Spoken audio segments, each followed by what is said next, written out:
Hello there, I'm Alyssa, scientist, exercise enthusiast, weightlifter, outdoors lover, and entrepreneur.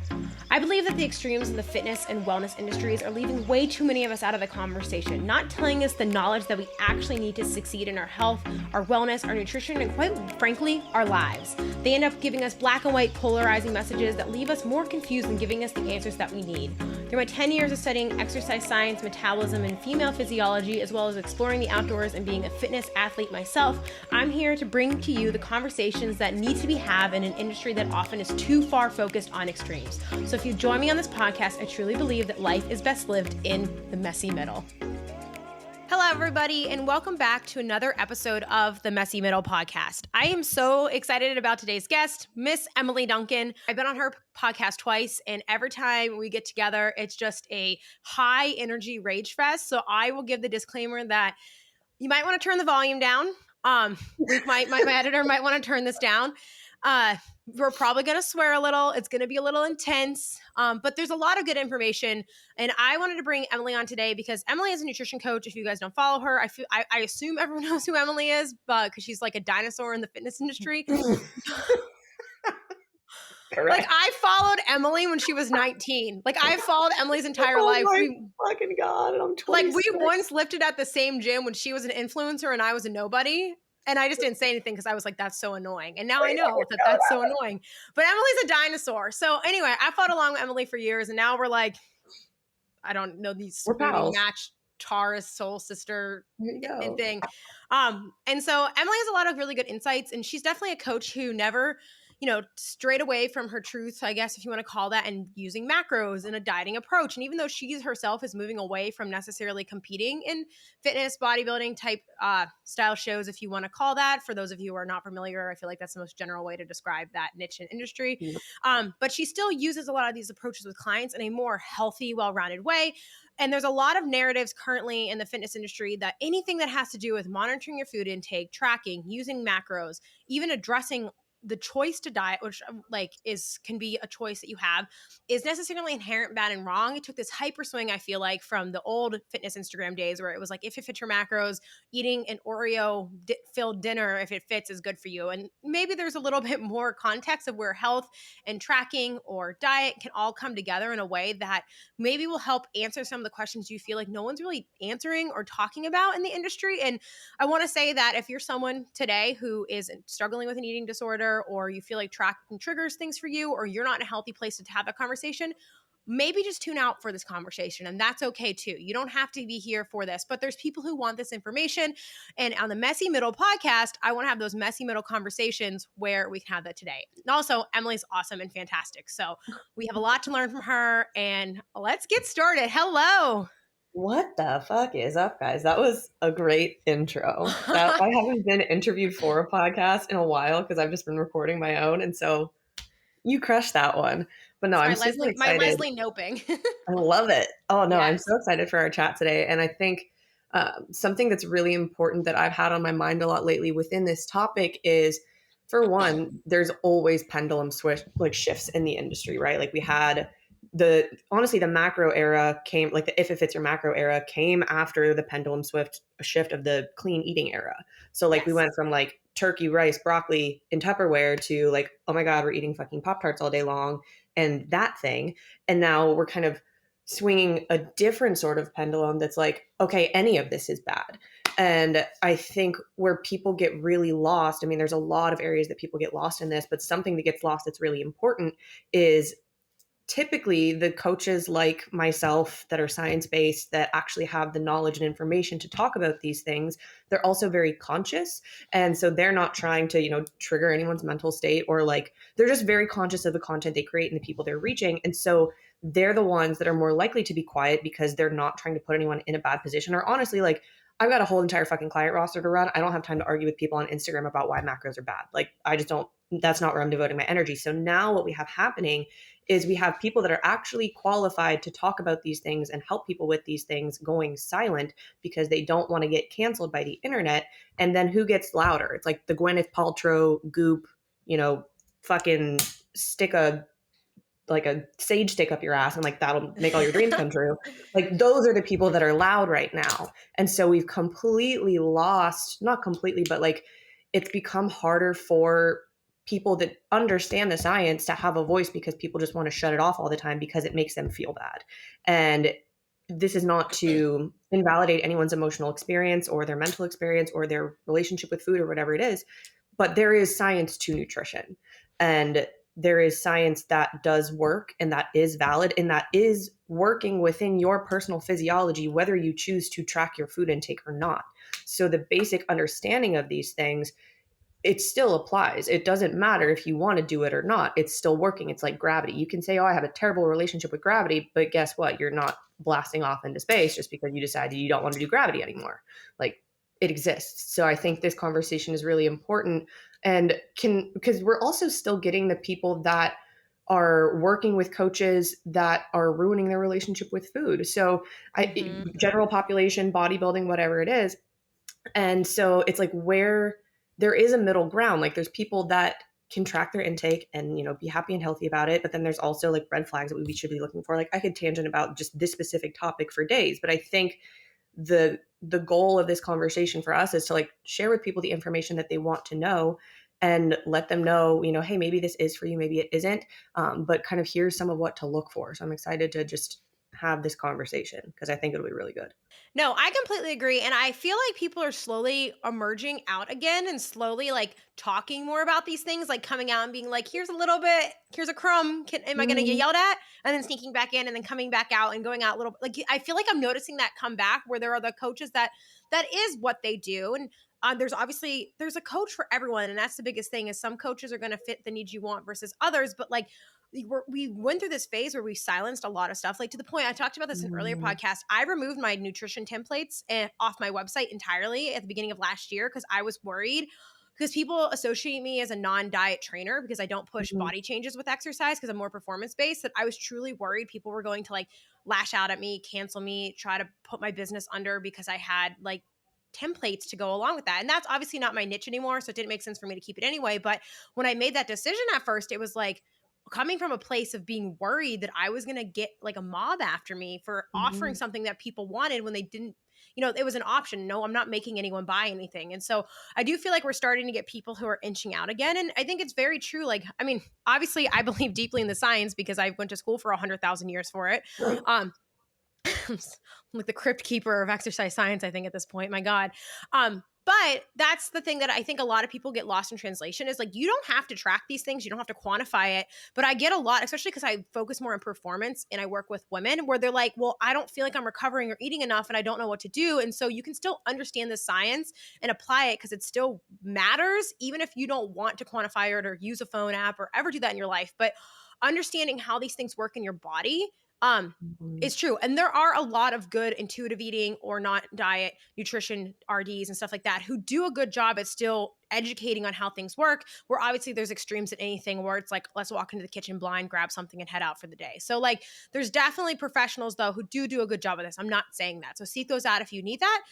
But today we're going to be talking specifically about what these things look like for you or in general, and then how they apply to your nutritional goals if this is the route that you're choosing to take. Absolutely. So something that I think would be helpful to lead with is kind of like what I refer to as the bell curve of tracking, going from like Sally just walking along, quote unquote, eating intuitively. And I think verbiage is really important too. I want to pause on that. When people are largely referring to intuitive eating, a lot of times they're referring to the book that was designed or written to help people overcome disordered eating. And so I think people get really up in arms about that as well whenever somebody talks about intuitive eating, not in that sense. So when I'm talking with clients and I'm talking about eating without tracking it, I more so refer to it as auto-regulated eating. So just like if you were to train, without a specific training program, you're just training in an auto-regulated fashion. That means auto self-regulated. I like that. I like that differentiation a lot. And like, I'm going to pause to emphasize for you all that we're not bashing intuitive eating. It has a lot of good statistics behind it. And if you want to learn more, read that book. But we are not talking about that specifically today when we're alluding to that. Yeah. So I like auto-regulated eating a lot. That's brilliant. So continue on. Thank you. I've been doing this for 6 years. But something else that I think is important to outline within auto-regulated eating as well, or quote unquote intuitive eating, if you want to put it that way, like, oh, I'm just listening to my body. In Western culture specifically, we are not taught about nutrition from a young age across the majority. So I like to refer to it as we kind of like have somewhat adulterated taste buds and hunger signals and hormonal profiles and things like that, because the average American is not healthy, correct? Like we don't Mm-hmm. have healthy, cholesterol. We don't have healthy like cardiovascular health. We're not, resistance training as much as we should be. Our diet is fairly out of whack in terms of what's considered healthy macro and micronutrient balance. So Mm-hmm. somebody that's walking along that's never taken the time to kind of recalibrate their just entire system from a nutrition perspective, their kind of auto-regulated eating is very skewed. I think a lot of people don't understand how poorly they feel until they start to feel better. And then they're like, damn, I can't Yes. believe I ever felt that way. Yes. They So don't like, know what good feels like at all. They just think mhm, they accept that they get to feel like shit for the rest of their lives. And like they don't know what that feels like. And I feel like it is a lot easier to know how to auto regulate yourself when you know what good actually is meant to mhm. feel like. Oh, absolutely. Because that should be your baseline. And something else that happens too, we know this with the adaptive nature of metabolism in either direction, but what I've dealt with 95 at least percent of our client inquiries over the last 6 years, with women specifically, they are not eating enough, whether it's total calories, whether it's carbohydrates, whether it's fats, whether it's protein. Women in general, I would say on average, come to us, and we work with hundreds of thousands of clients over the years, eating an average of like 1,000 to 1,200 calories a day as adult women. So what happens in that state, I'm sure you guys have like had metabolism episodes and stuff on here before. We know the Yes. adaptive nature of metabolism. When someone eats low calorie for a long enough period of time, their hunger signaling will actually go down. When you're getting hunger stimulation at the beginning of a calorie deficit, that's kind of like your body saying, hey, I'm used to operating at this higher level and now it's lower. I'm trying to signal you to bring me back to your baseline. Mm-hmm. However, we extend that deficit over the course of weeks and months, et cetera, just like how metabolic rate downregulates and, hormones downregulate, things like that. Your appetite will also downregulate because your body is a brilliant, brilliant machine, or mechanism, I guess is a better word. We're way more beautiful than machines. We're very delicate and but also resilient and nuanced and all of that shit. But your body's going to adapt to what you give it. So if it becomes used to getting 1,200 calories a day, all of your systems it's like a dimmer switch on a light.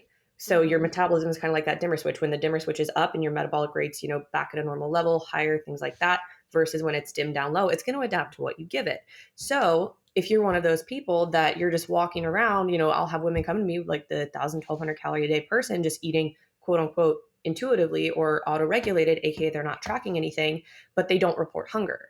They don't report, normal things that we would see reported when they're eating super low calorie because their system is adapted. Now, a lot of them will also report low energy, irregular menstrual cycle, poor digestion, things like that. But they're like, everybody's like, well, if you're eating that little, shouldn't you be hungry? No, your system's going to adapt. So, getting back to like the bell curve. So, the bottom of the bell curve, we have just Sally Sue walking along, not tracking anything, eating in a completely auto regulated state.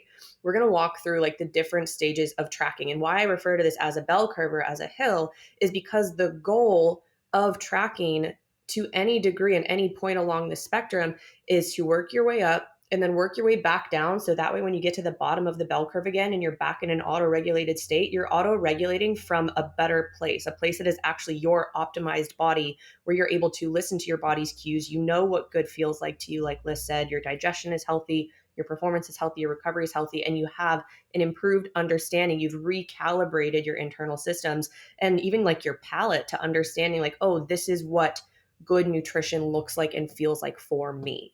And I think that's a really important thing that people are missing. They're viewing tracking your diet in any fashion to be just for means of, especially manipulating body composition, but like manipulating performance. One thing that I like to, before we dive deeper into that, bell curve analogy, is making the analogy of budgeting. So people are completely fine with saying, oh, I want to have a financial budget to better manage my finances. That's a resource. That's a form of energy, right? We can make the analogy that learning how to track your intake, your body has energetic needs. Just like you have to pay an amount of money, for your rent, for your utilities, for this, for that, and then whatever's left over, you get to have your fun shit with. Our bodies are like that too. We have basal needs, we have essential needs.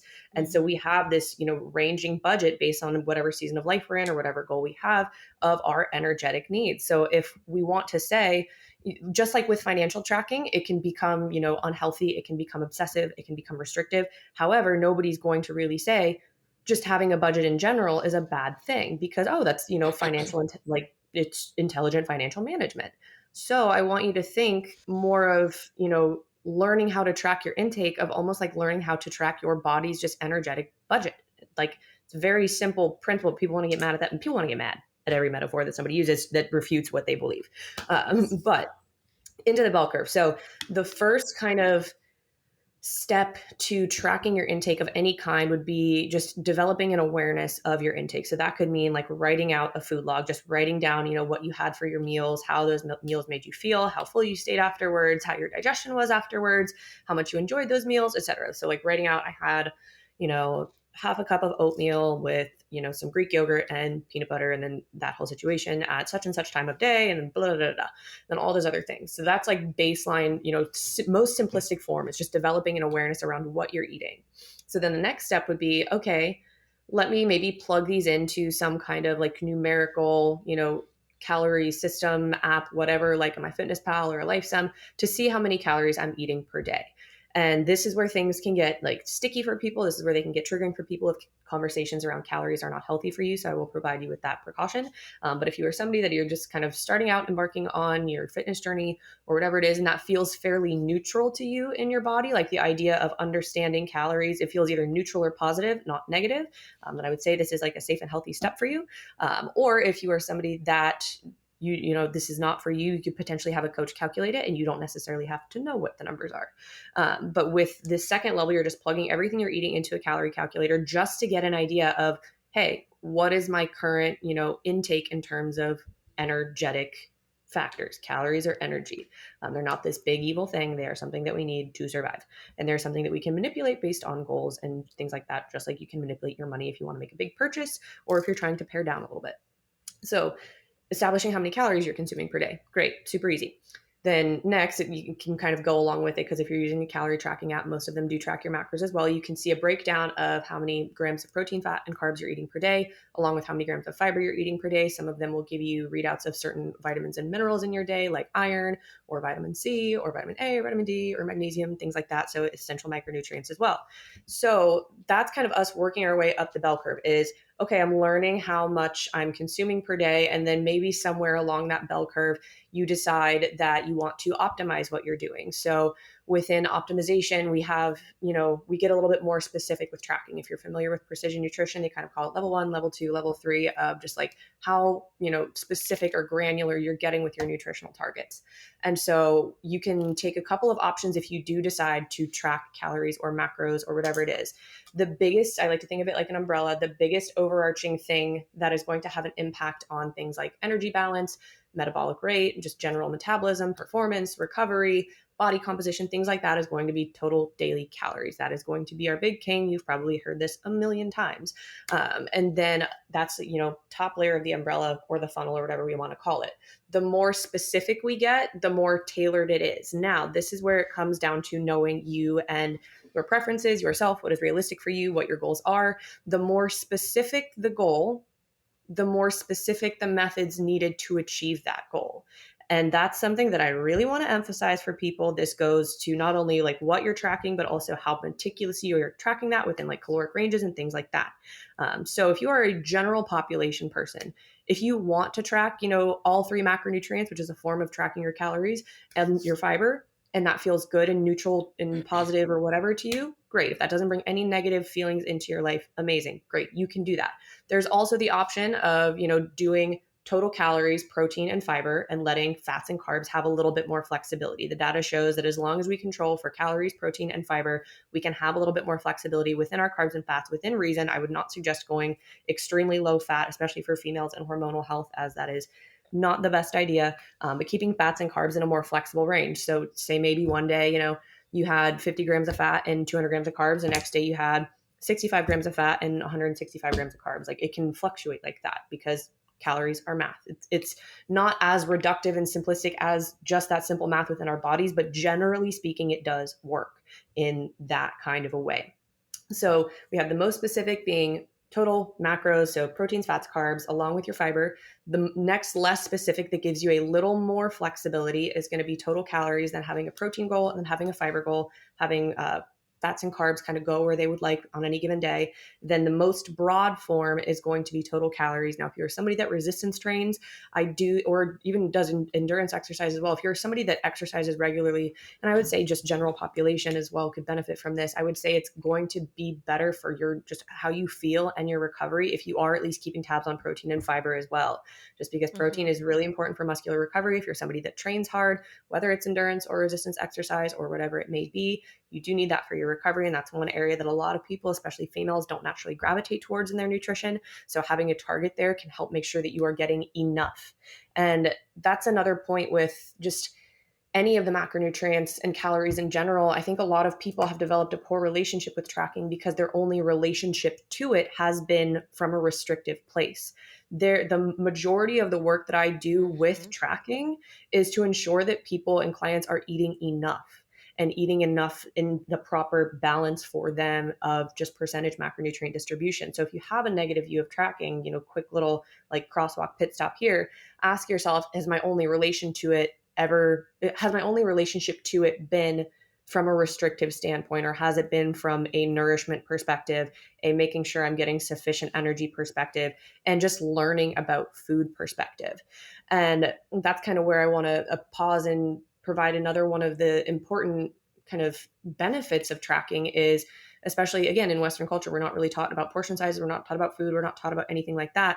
Spending a period of time tracking and accounting for your food actually recalibrates like your visual ability to gauge a portion size. Before, you may not have no idea like what even is a serving of vegetables, or like what is a serving of peanut butter. There's like the whole joke of like, oh my God, I felt so fucking played when I learned what like a real serving of peanut butter was, right? Exactly. Like we have full blown adults walking around not understanding how to nourish their body and what things mean. I think that's a problem systemically, and like at an educational level, and like all that. I could go on that tangent for another 5 fucking years. But part of the goal of this is to learn what portion sizes look like for you, so that with the entire goal is to help teach you. We can have goals within body composition and performance and all that stuff within this, but the big overarching goal is to teach you how to do this without numbers one day, so that you can do that from an auto-regulated perspective and understand that, hey, this is better than what I was doing before. And I have a better understanding of nutrition, nutritional science, how foods work within my unique body, what my unique needs are, what I feel best with, etc. I think one of the biggest problems, and I kind of just mentioned this with the conversation around macros and why people are so mad about tracking and all of this, is the lens with which people are viewing it through, which is just, oh, you're only doing this to get shredded, or you're only doing this because you're obsessive about food and you don't trust yourself and blah, blah, blah, blah. There's so many other goals. There's so many other purposes for tracking outside of just that. And so those actually really beneficial things get lost in the mud when people are just shitting on macros, and people don't realize that there's actually really positive benefits to it. So within, kind of that curve, we work our way up. We're tracking really specifically. Maybe top of the curve is like, we're using macros to pursue a goal. We're, trying to maybe, get really strong. We're trying to hit some PRs on our big lifts. Maybe you are trying to gain more muscle. Maybe you are trying to lose some body fat, which is a completely fine goal to have. And we can talk more about that because I know that there's lots of opinions there. And I also think we could definitely touch on the thing about like calorie deficits actually having some health benefits as well. If we want to really just light people up, just get people after us. Just them. I light haven't the had to fight fire. the internet since I told people I was happy to have my period. So I've had like a nice month of quiet. So I can fight again. But we use like that upper point of the hill or the bell curve to like do some goal achievement. And then maybe you decide like, hey, I would like, I've spent my time, I've done my time learning about this. I'm ready to kind of start weaning myself off. And I use that terminology versus just having people go completely auto-regulated again, because it's just like we walked our way up the hill, we're going to walk our way down. So if the top of the hill for you was, let's say you were tracking all 3 macronutrients and your fiber intake, so you knew what your total calories were, you knew your proteins, fats, carbs, you knew your fiber. Okay, next step, let's spend, maybe a couple of weeks, maybe a month, maybe a little longer than that, depending on like what pace feels good and safe for you to kind of wean yourself off of tracking. Let's go to total calories, protein, and fiber. Great. That's the next step down on that hill. Then we spend a little bit of time doing that. We get you feeling really good here.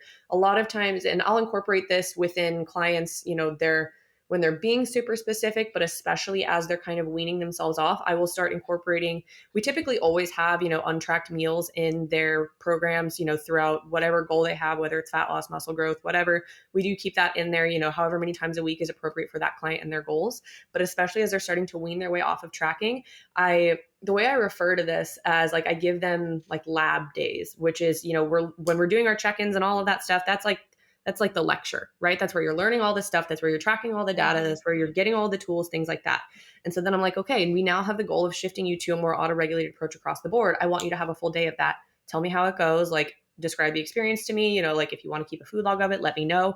But just kind of sending them off into like practicing these tools in real time, but still having the support of a coach. I think that's really important to help people feel safe and grounded in what they're doing, is to support them throughout that journey and like let them know, okay, hey, so we enjoy keeping our breakfast the same throughout the week because it's just really easy for you to eat the same thing every morning, but you like having a little bit more flexibility with dinner because maybe your family, whatever, your partner, whatever. But we have like full days in there where it's like, okay, these are your auto-regulated days. I don't want you tracking anything. And we'll, increase that frequency as we go. But then so I have one client in particular that I'm thinking of. So we brought her down to, this was more recent, we brought her down to just total calories, protein, and fiber. And then she had 2 completely auto-regulated days in her week. So we had 5 days that were tracked in that kind of flexible dieting way. And then we had 2 days that were not tracked at all. And then we kind of continue working that down. And we are like, okay, let's try taking like 3 days untracked and just completely auto-regulated and just gradually weaning people off. And then, okay, do we want to do just total calories, or do you feel like you're cool with going completely on your own of just having, auto-regulated eating, but with good nutritional habits that we've learned along the way? And so then we monitor that for a period of time. So I think where a lot of people get kind of screwed by wanting to just eat in an auto-regulated way is they just jump ship from tracking, and then they feel like really unsafe and like ungrounded in that experience. So that's when they just swing the pendulum the other way and fucking And they throw just caution to go the wind. back And to what's comfortable, what's inherent, exactly, what they know. Like we all do that. It's exactly. not bad. I just talked about this for you guys who are listening. Karin Norden and I did the New Year's thing. We talked about that a little bit with behavior change, and like we do that too. I do that too. Like it's easy to go back to what's comfortable, but you have to like Mhm. train yourself to do the new uncomfortable thing, right? Because you Right. can get really dependent on tracking because it does. You're like, oh, now I'm so aware, and the awareness is nice, even if sometimes Mhm. it's annoying to have to do.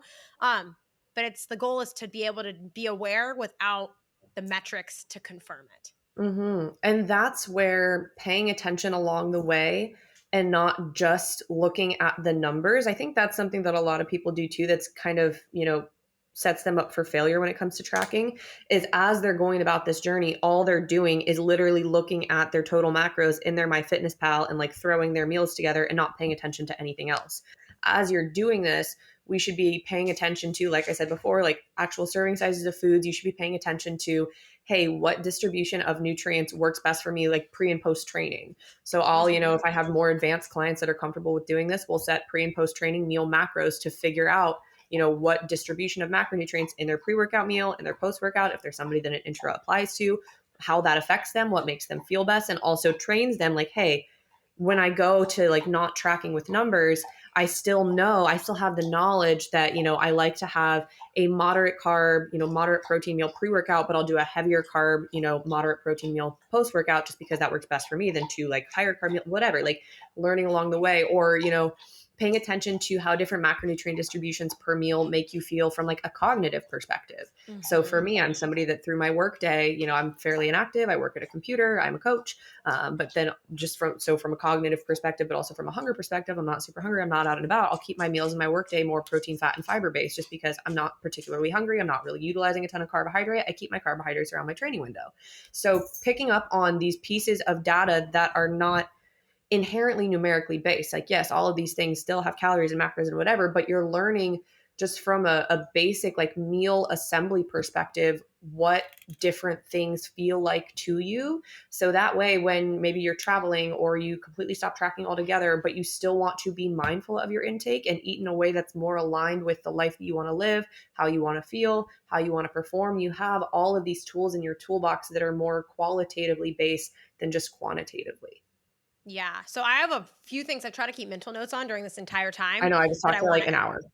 I like have to like, and I should have been writing them down because I know you get me in my brain possibly. So one, Something that happened this year when I hired a financial advisor, I thought that was super insightful parallel to food and tracking and nutrition coaching is that the very first thing we sat down and talked about was my relationship with money, my earliest memory of money, how I feel towards money, and what money means to me and what I want Mhm. my money mean to me long term. None of it had to do with what was in my bank account or in my debt or not in my bank account or invest. None of it had anything to do with that. It was just, how do you feel? How does this make you feel? What is important to you? And I think that we forget that, like, we have emotional relationships to everything. I think food is Mhm. just magnified because we have to do it constantly, and that has been Mhm. co-opted in a way that is negative. But also, like, we see this now with like finance Instagram. Like, there's a lot of really bad advice out there that is harming people too. So it's not like this is like, obviously there's a lot of eating disorders and that's very real and valid, but having that Mhm. neutral approach to realizing that, like, this is a tracking and accounting and being aware of things and anything in your life isn't, it's just being mindful, and it allows you to know who Mhm. you are and what you want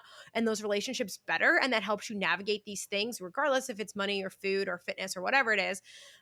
So I thought that was really important, and I wanted to share that because I Mhm. thought that was like really cool that he sat me down and like asked me that, because I was like, that's like a Mhm. nutrition coach asking you, hey, what's your earliest memory of your body or food, and how does that make you feel, and what Mhm. do you want from that? And it was weird because I never thought about it, even though I had Yeah. that. I knew what it was. I could answer it really easily, but I was like, shit, I never thought about this before, right? And how Mhm. many people have just like not taken that time to do that with nutrition or fitness themselves? And then two, I wanted to add that I think it's really important for people to realize, especially like if you have performance goals or you have high energy demand goals or you're doing really high intensity training, that like you're not broken or bad if you don't feel like you can quote unquote intuitively eat the protein and carb needs that you need to support the activity that you're doing. It's Mhm. really hard, and that's something I think a lot of people who have since I work with a lot of women who have like performance goals, and I'm sure you do as well. We're like, Mhm. this is me. I intuitively, quote unquote, auto-regulatedly will not eat 300 to 400 grams of carbohydrates while I'm training for an ultra. And I will bonk Mhm. all summer long and feel awful, and then have to order cheesy bread and wean myself back to health by Friday because my carb stores just get depleted gradually throughout the week. And I know that. I know that I do that. I'm aware Mhm. that I do that. I've kicked myself for it.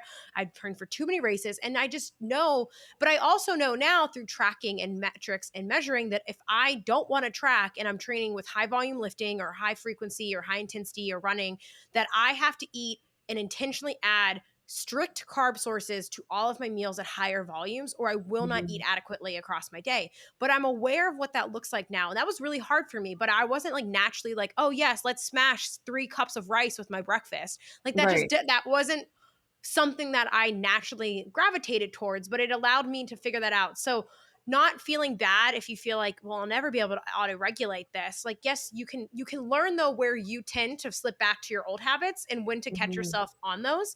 I'm sure you get that a lot with women who've like, protein is Oh, really yeah. hard for, like, that's normal. Like that is a normal feeling.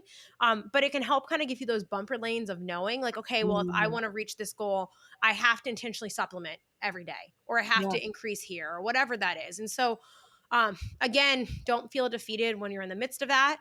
And you can use this as a tool as well. And I think that's an Mhm. important thing to factor in here. And you can go through, I'm sure you do this. Maybe we can pivot into this of like there's different seasons of obviously dieting, maintenance, Mhm. increasing, but also you can go through phases of when you decide to use tracking and to seasons when you decide to not use tracking. And that can even be flexible like across days or weeks or months. Like Emily was Mhm. talking about having off days, and like I just went home for the week and I was tracking, but I didn't track when I was home because for me, trying to estimate every meal that I eat out is just annoying. I'm just going to try to make intentional decisions that align with what I know I need. I'm not going to try to Mhm. guesstimate every item on my salad. Like that's just annoying to me and doesn't feel necessary.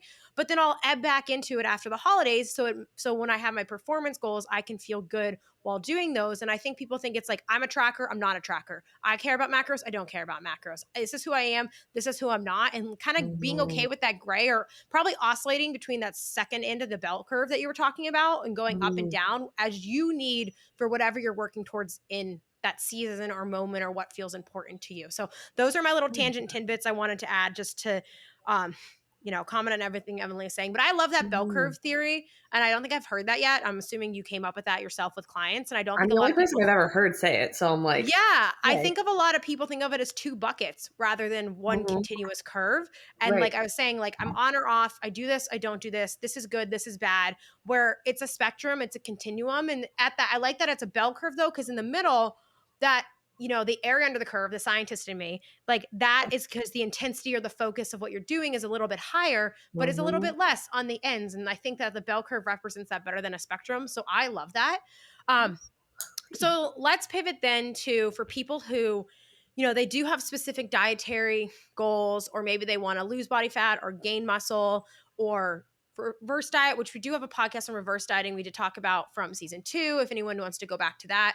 But we can like talk things about this here. What are the different Yeah. seasons and phases, and when are they appropriate, and what do you find, I kind of know the answer to this, but what do you find most people want to come in and do right away versus what they actually need, and how we can factor and prioritize in health as this equation, not just 2016 Pop Tarts for every meal. It doesn't matter as long as it fits your macros, screw fiber and vegetables crowd, right? Like, how do we bring Mhm. these to be a more holistic thing where we factor in health and seasons and all of these things that I think most people are confused of? I think by this Yeah. point, people know protein, carbs, fats, deficit, excess. Like I think most people are kind of getting up to the speed unless you've been like really far in the murky of crappy information.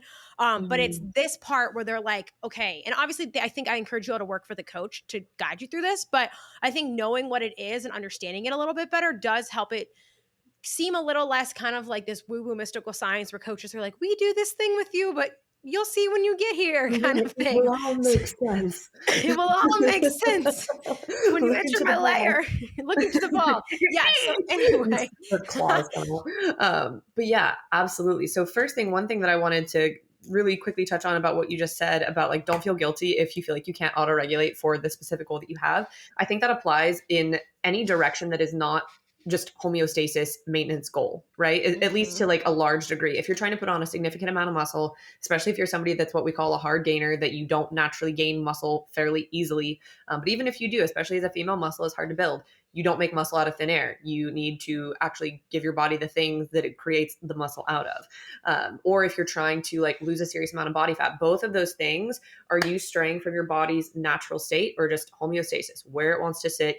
Not really a whole lot is changing. It's like there's not a ton of waves. It's pretty like easy water, right? You're trying to build more muscle. That is going to be anabolic reactions. You're putting yourself in an anabolic state. You're trying to build things. If you're trying to lose body fat, you're putting yourself in a more catabolic state. You're trying to get rid of things. And so neither of those things, building or getting rid of, is staying the same. So your body is always going to fight you to try and maintain homeostasis. That's what your body wants to do. It's easy. It's really stable. And so if you're having a hard time auto-regulating when you're not just trying to maintain, that is okay. That's normal. And that's where using these tools can be really helpful, and can also keep you from doing more than you have to do. I think that's something that a lot of people miss in this conversation as well. Um, I would much rather somebody track their intake who is maybe averaging, if we got them up to 2,000 calories a day and we start their deficit at 1,800 per day, than somebody that maybe they're averaging 2,000 calories a day, but they don't want to track and they just stop eating all of their carbohydrate sources. Like, Yeah. that is batshit, and that is going to end poorly for you, and you're not going to progress as much as you could. So you were doing way more than you needed to, and it actually ended up hurting you. But getting into the conversation of different seasons. So we have, states of change are going to be more, whether it's fat loss or muscle growth, or, we could kind of lump performance growth and muscle growth in the same categories, because typically when you are improving your performance, you are adding muscle tissue. But any state where you're going to need more calories to support the work that you're doing, that's going to be kind of our growth period or our strength gain period versus a fat loss period. So these different states are going to require different things of you. Obviously, if you want to build or you want to get stronger, you're going to need to eat more in a general sense than you expend. And then in a general sense, if you want to lose body fat, you're going to need to eat less than you expend to lose body fat.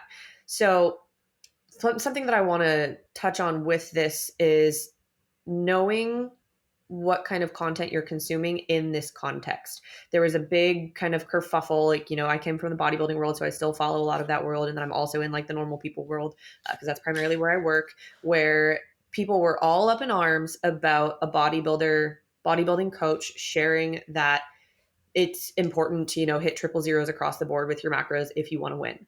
And that is their, personal coaching method. That is what they do. I don't necessarily fully agree with that. Even at competitive leanness, I would give myself like a couple grams range, and my coaches are completely fine with that. But the point of this is to say the metrics and methods that a bodybuilder is going to use to reach extreme levels of competitive leanness is not what you need to do as an everyday person to lose body fat. And so you have to be able to be a conscious consumer, take a look at the content that you are consuming. First of all, if you think you're going to look like a competitive bodybuilder and you should look like a competitive bodybuilder just doing lifestyle shit, I'm here to break it to you. No, you're not doing that. There's a lot of people that say, I want to look like a bodybuilder, but I don't want to compete. You should not. The singular purpose of being stage lean is to be on stage. And the That's it. same thing too, like I'm a highly muscular woman and yeah, I would love to walk around looking like a CrossFit athlete all the time, but that's not practical. Like I'm not going to Mhm. do that. Yeah. I have too many other stressors and things going on in my life to be the leanest that I want to be. So I intentionally choose to be less lean in order to have the performance that I want along with the lifestyle that I have. Like I think people Mhm. forget that they do that to everything. They compare themselves to the front pack marathon runners, to the CrossFit athletes at the games, to these stage competitors. And you're like, that's an extreme version. And there can be a version of that that fits for you. But Mhm. that, like, you don't want to do what it takes to get there, probably, or Nope. it's just not necessary, right? Like, Absolutely. like, that's their job to look like that, right? Absolutely. There's a very specific purpose for that physique or for that performance level beyond just, oh, I want to. It is quite literally for purpose of sport. Yeah. And that's an important like differentiation to make. And I also think it's an important differentiation to make too, like just the stereotypical conversation of don't compare yourself to anyone else, because I think a lot of what's happened too, especially with like the intuitive eating conversation, the people that are like, oh, I just stopped tracking and my life became super beautiful and I'm now like super lean all the time and it just feels like that's just how I exist. Like that is very true and real for some people, but also acknowledge that those people might be people that are naturally genetically lean.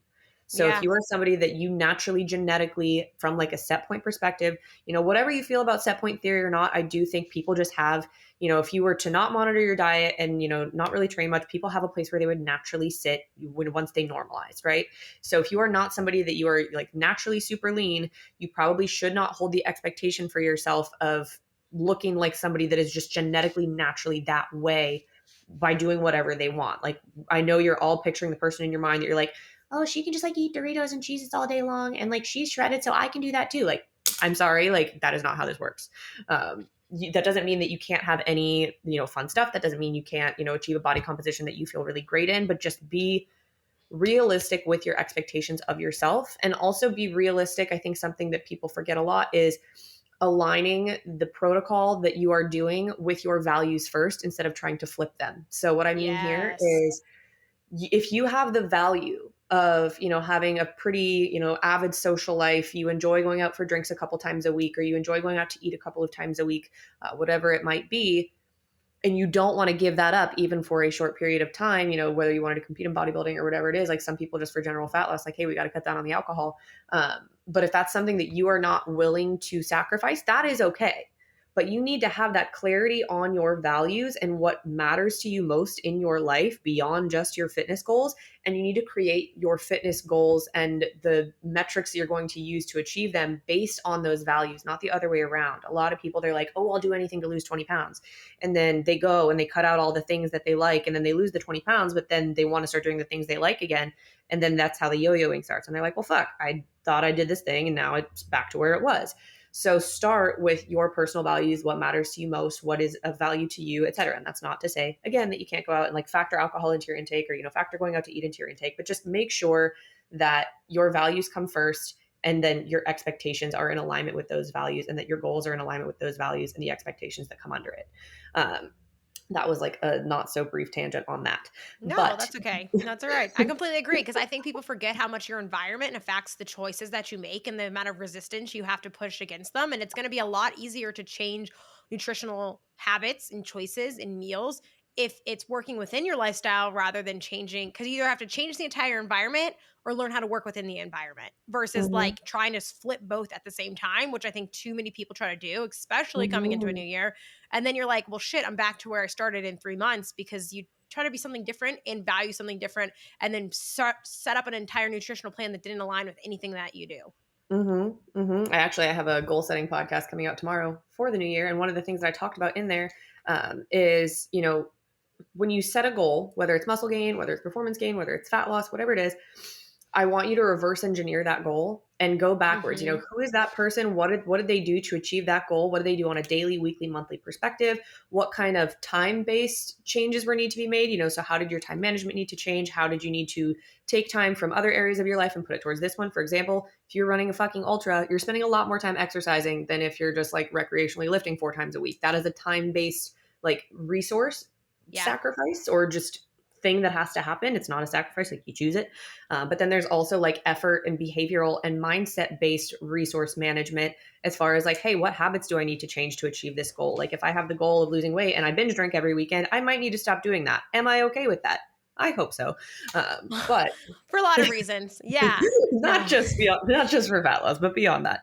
And Beyond so that. reverse engineering, like, hey, what kind of time is this going to take? What kind of effort is this going to take? What am I going to have to change like about myself and how I function in my day-to-day life to achieve this? And I think the getting to a place where you feel comfortable enough with what you are keeping within your life that you enjoy and that feels good to you, but also enough of a push. I think we've talked about this a little bit, like working hard is actually a good thing. Like it's actually good for our brains. It's good for our like mental health. It's good for our self-confidence. Like having something that is enough of a push that it keeps you showing up, like the carrot has to be dangly enough that you want to keep chasing it every day. And like there is something to be said for the mental, like it's not even happiness, just like the sense of accomplishment that comes So after doing I'm a whole actually thing. reading a book right now. I don't remember who it's by. I'll link this book, Emily's podcast, or my mindset podcast on the show notes today, so you guys can just learn all the things. But I'm reading a book right now called The Sweet Spot, and it's about how Ooh. happiness and like effort aren't necessarily opposite ends of the spectrum. And people like mountain climbing, marathon running, Mhm. doing really hard long term things. There's actually a certain amount of meaning. And sometimes meaning and happiness are not always the same thing. And sometimes you aren't really happy, but you have meaning and vice versa. But like there's a sweet spot for that. Like we're not going to put our hand on the stove. That hurts. That's not fun. But there's something about Mhm. those effortful chases and tasks that we derive like it almost seems like it's pain and suffering, but it's not in the sense of like I'm going to light myself on fire just to feel what it feels like. You're not going to do that, but you're going to train for a marathon or Mhm. maybe a bodybuilding show. And there's a sweet spot is what it's talking about, and it's analyzing that mental approach that we take within that, and it's really cool. And I like it. Someone recommended it to me because obviously you probably are very much so also like this. When some of you might be as well listening Mhm. to this podcast, where I take I do really long term hard goals that I Mhm. derive a lot of meaning from, but like they're not exactly enjoyable in the process of doing them all the time. But I get a lot of meaning and happiness from those things. And so I think there is that missing narrative of like doing difficult things isn't inherently bad, and separating that from the Mhm. narrative like we should overwork ourselves or companies that hate us because they don't care about us. Like that's not the conversation we're Mhm. having. We're not saying give into overworking for the expense of your health. That's a different conversation. Like that's I think they're getting Mhm. mixed in So they're after getting really muddied. it's getting muddied. We're not talking that you should work 80 hours a week for a company who pays you for 40 and hates you. We're not saying that. We're saying that there's Mhm. meaning in doing hard efforts, difficult efforts, going all in for a short period of time and finding joy from that. That's such a tangent, but like that ties into Mhm. all of this because these Oh my things God, I can totally get it. be related to anything. It's hard, and hard isn't bad. Yeah. Yeah, like okay, I'm gonna get like mildly meta here for a second. Like That's think fine. back to like when we were fucking cavemen. Like our literal job was just like hunting and like avoiding getting hunted, right? Like that was all we had time for in a day. Like hunting, making sure we didn't get hunted, and like some rest and some sex here and there. Like now we have our big fancy brains and our consciousness and our houses and our machines and our cars and our this and our that. And like we gotta fucking keep ourselves entertained now. We're not just like catching our food and like outrunning being eaten. Like we gotta have shit to do. Like I think there really is something to be said for like, hey, we're just kind of like bored and we need tasks. Like, and so working for something that is meaningful for you, great. That is much better than having to like fucking run from a tiger. Anyway, Yes. getting into Listen, I've seen actual bears in the wild, and I've had that natural response that you're supposed to have to a bear in the wild. The one that like you can't therapy out of yourself because you're wired. Like no, that's a normal natural response. And no, I'd rather not do that every day. Truly. I'd yeah. rather not do that every day. Like, Yeah, so the fact that you get to pursue goals is actually really cool and like great. Like yeah. animals out in the wild don't get to do that. But anyway, No. um, I know you asked about kind of where people come to me versus Yes. where they need to go, like, and what they want to do versus what they need first. Yes. And this is something that I have said a few times in the past and that I will continue to say. is that you need to have respect for the goal that you have. And having respect for the goal that you have means respecting the timeline that it will take to achieve that healthily. I am a coach, and I have my coaches function in the same way, that we will not put somebody in a position that is not healthy for them. So like we kind of alluded to before, when people typically come to me, I work primarily with women. A lot of women have the primary main goal of fat loss. I consider them my unicorns when they come to me and want to build muscle first. I'm like, thank you, God. I love you. I worship you. But most women come into my inbox, and there's nothing wrong with this. And like, whole other tangent about, women are told to lose blah, blah, blah, all that. If you want to lose body fat, that is your right. Okay. We're just going to blanket that right now. But they come to me, primary goal is body fat loss.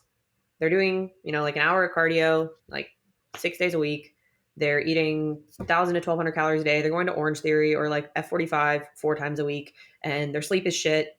Their cycles are irregular. They're stressed out of their minds. They get bloated from like looking at food. There's just all of this just biofeedback stuff that is not lining up. But they're like, but they're ready to diet. But they're ready to diet. But they are ready to diet. And then I get to be the bad guy and come in and be like, no, at least not yet. And this is something that I think is really important. And the fact that like we're still getting these inquiries, like with this, our primary inquiries means that we haven't made enough progress as an industry yet in this regard. You need to plan your fitness goals like an athlete plans their season. So with athletes, you have a preseason, you have an in-season, you have a postseason, you have an off-season, those kind of things. And different seasons will require different things from you. If you are, somebody that you have a fat loss goal, you need to first evaluate, like, where is your current standing? The problem with coming to me eating 1,000 to 1,200 calories a day and wanting to lose body fat is, where the fuck am I going to take calories from? Like, I'm not putting you under 1,000 calories a day. That is very detrimental to your health. You're already dealing with a downregulated metabolism. If you're having irregular menstrual cycles, that means hormonal stuff is going on. If you're having digestive issues, that means your digestive system is not functioning optimally. And it blows my mind that people think that it is okay to try and diet on top of this, because you're getting all of these signals from your body. Your body does not communicate in words. It communicates in feedback and symptoms. That is the language. You need to learn how to speak the language of your body and what it's trying to communicate to you. All of those things are your body saying, hey man, something's not right. Like, I'm stressed about something. I am not okay with something that's happening in here, and I need your help. So you continuing to try and diet on top of that and just drive your body into the ground, you are quite literally looking at your body and saying, fuck you, I don't care, I what I want, even if you have to suffer and like hurt yourself in the process. And so, a lot of what this comes down to is just an overactivated sympathetic nervous system. So when you're in a calorie deficit for a prolonged period, there can actually be some benefits to like short-term calorie deficits from a health perspective, but prolonged periods of calorie deficits, all hormonal dysregulation stuff, blah, blah, blah, blah, metabolism, but you are also putting your body in a more sympathetic dominant state. So fight or flight. Your body is sensing like, hey, I am in a famine. Something that I think we forget because we are typically like really far removed from like nature and, that our animal bodies, if you will. People forget your body doesn't know that you just want to look different in a swimsuit. Your body doesn't know. It thinks that you're like stuck in like the Irish potato famine from like hundreds of years ago, and that there's actually no food available. It doesn't know that you could drive to the gas station and buy like any array, that you're just in like this just super abundant land of food. Your body only knows what you give it. And so all that it knows is like, hey, I've not had what I've needed for a while, and I've tried to make the changes to like adapt, but I'm really fucking stressed out about this because this is not good for my survival. So especially when you're slapping all the other shit you're doing on top of it, the hit, the poor sleep, the work stress, like I'm someone who sleeps like a champ and actually has really good like stuff, and I haven't been in a deficit in forever. But like, I'm so stressed to my eyeballs that if I did that to my body, it would probably just it would just crap out on me. It'd be like, oh Lyss, yeah, oh like, yeah. no, absolutely, then the fuck not, sister. Like, Well, and that's a conversation that I have with clients too when we're trying to strategically plan for a fat loss phase, when they have quote unquote earned the right to diet by taking care of their body for a long enough period of time, which also kind of circle back to. But when you're evaluating, the timeline of your goals, this is why I say be strategic about planning things. I highly suggest not trying to start a fat loss phase if you know you're about to be in the most stressful season of your life and there is a less stressful season that you could plan it into instead. Obviously, there's always going to be things that come up. Life is always going to happen. But if we can generally try and have as low stress states for fat loss as possible, and even muscle growth. Super high stress states are not conducive to muscle growth either. But I would say fat loss is a little bit more pressing just due to the nature of it from like a deprivation and like lack of nourishment perspective, and like eating into tissue. But try and plan your fat. I always ask clients like, hey, what are the next, 10, 12 weeks of your life look like from a stress perspective? Are they pretty, normal? Are we not adding any additional stresses in there? Is there the opportunity for stress to decrease? Okay, great. Excellent time.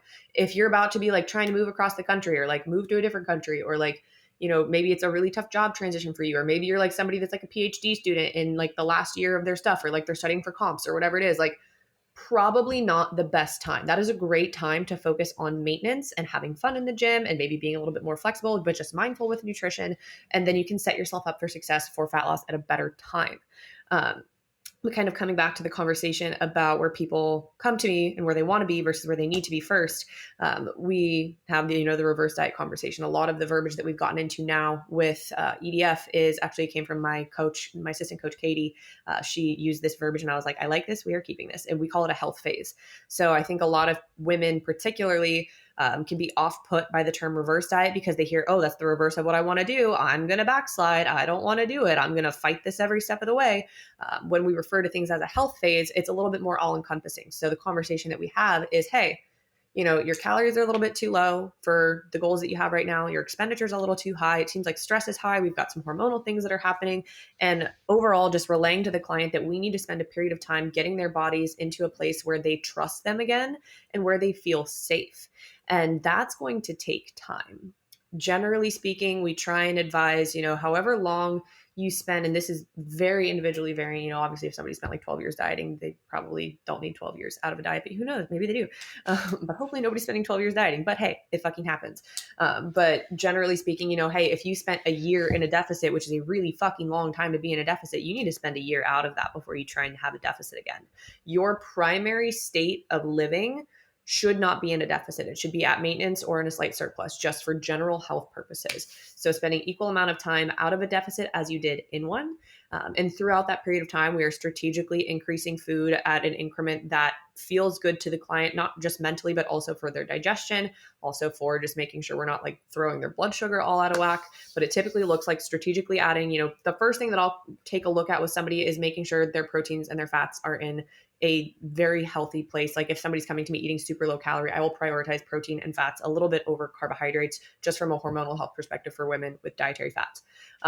But typically we can get it fairly balanced, but we'll start working protein up. If somebody's, 150 pounds, I'm not going to try and bump them to 150 grams of protein per day if they're only eating like 75. Maybe I'll bump it to 100 and then we'll increase, as we go, but gradually increasing, maybe 50 to 100 calories per week. If somebody has a slightly more robust system, maybe a little bit more than that, 100, 150. If somebody is super in the gutter when they first come to me, say they're at 1200 calories, I'll try and get them up to like 1500 as quickly as possible. The only thing you have to be careful with if you're somebody that's been in a deficit for a really long time is adding food isn't just a concern from like a body composition perspective. I would say the bigger concern is going to be your digestion. So we have to remember that when it comes to eating food, that is work for your digestive system to do. So if your digestive system is, already stressed out from like not eating enough for a long time, and then you go and ask it like, hey, can you do all of this extra work for me now?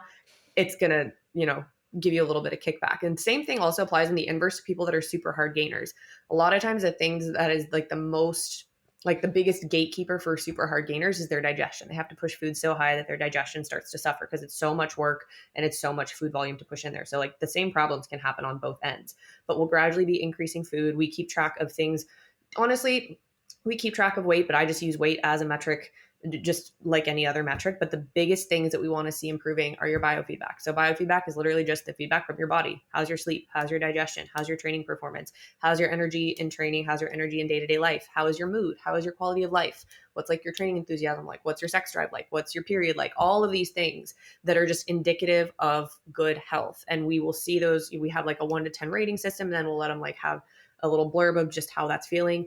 And we improve those over time. That is some really important data that you can track yourself to see, hey, is my body getting healthier? And I think something that's important to just describe within a reverse diet is a lot of people do lose body fat when we reverse diet them, but that is not the expectation. And I know a lot of coaches have speculated on why this happens. We have theories about oh, well, maybe they're still in a deficit, but we have a little bit more food in there as they're working out of a deficit. So their training expenditure goes up. Or perhaps it's a stress thing, body senses less stress. So we drop some water weight, etc. There's like multiple theories of why people lose body fat in a reverse diet. We don't have data. Nobody cares to study that. Like, at least not at this point in time. People are worried about like sick people and athletes and stuff. They don't care about lifestyle people. But that's kind of just like what we've speculated. But if that is not you, if you maintain weight in a reverse diet or you gain a little bit of weight in a reverse diet, that is okay too. I would rather see somebody gain maybe 5 to 10 pounds in exchange for like 500 to 800 calories of just metabolic capacity. Like, that's a completely worthy payoff for me. Like, because then what's going to happen is we're going to be able to lose body fat when you want to in a healthier way. I would rather be able to, have to pull off the weight that we put on, but in a more sustainable way. And you're going to enjoy it a lot more. Like, you're not going to be dying. So I think just having realistic expectations for your body, the frustrating part about that phase is people aren't getting instant gratification, which is what's really frustrating for people a lot of the time, especially women. You want to lose body fat. Losing body fat is relatively easy conceptually. And it's a lot more instantly rewarding than something like maintenance, metabolism improvement, hormonal improvement, muscle gain. It's way less visible. And so the fact that people can't see things happening, they will put what they can't see over the improvements that they feel and get really like emotional and beat themselves up about it. But you have to be able to acknowledge that sometimes you have to put the big goal further down on the timeline so that you can do the thing to prep the preseason that you need before you're in season. And a lot of You people aren't can't you realizing can't that. win the championship without going to practice. Right. You have to have preseason, then you have to have the season in order to win the championship. I do love the periodization seasons approach and sports approach to Mm-hmm. everything too.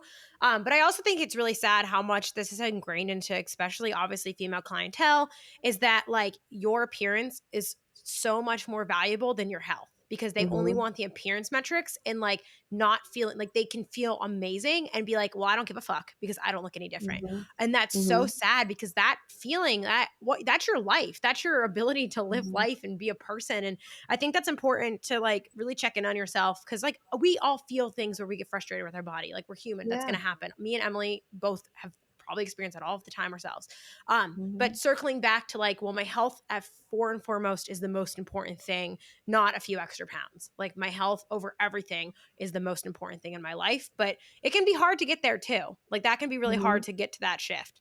Mm-hmm. And something that can also be really hard about getting health back is depending on your circumstance, you might have to be particularly particular about the things that you're doing. So you might have to like keep account of or track things with just as much diligence as somebody that is actively pursuing fat loss because you have to be specific and gentle with your system trying to get it to a place where it trusts you again. So I think that can be equally frustrating for people when they feel like I'm doing all this work and like I'm not getting to my initial goal yet. Like I see you, I empathize with you. The work that you are doing does pay off.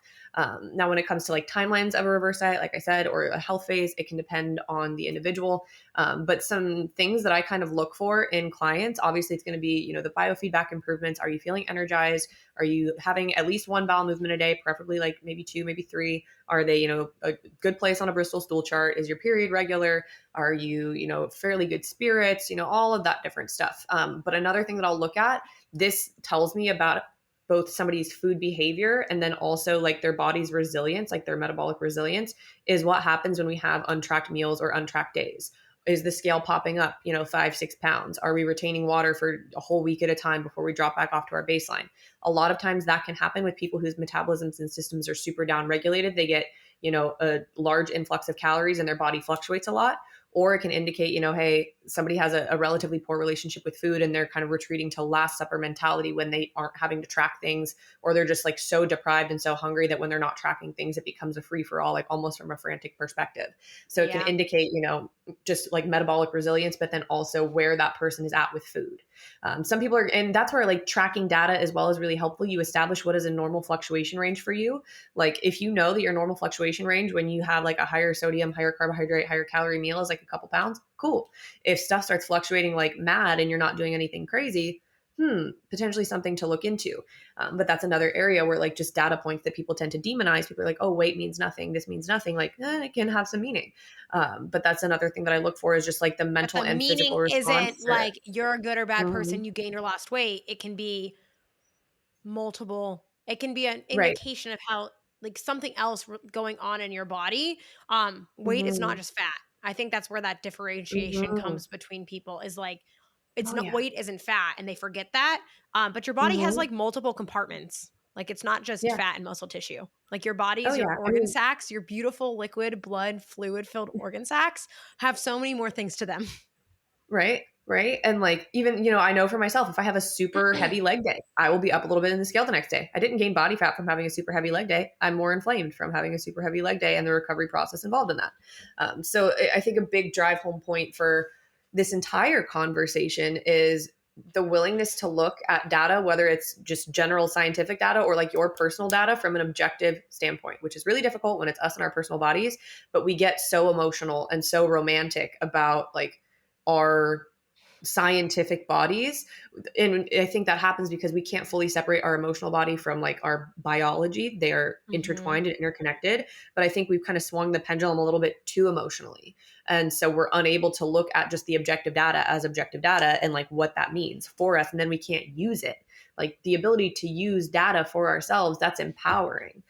So we've gotten a little too emotional about like different goals and like different what different things mean and things like that. And that's where you have to know yourself and be able to be super honest with yourself. I was going to say, I think it's important. We talk about this in the Mindset New Year's podcast that I'll be releasing Mm-hmm. as well, is that your thoughts aren't always your truth. Your thoughts can Mm-hmm. just be thoughts. Like you don't have to say like this voice and this idea or this emotion or this narrative that I'm telling myself is truth. You can say that's there, that's a Mm-hmm. thing, but I'm not going to listen to it. That's anxiety or that's a lie or that's some other thing that someone once told me that don't have to believe.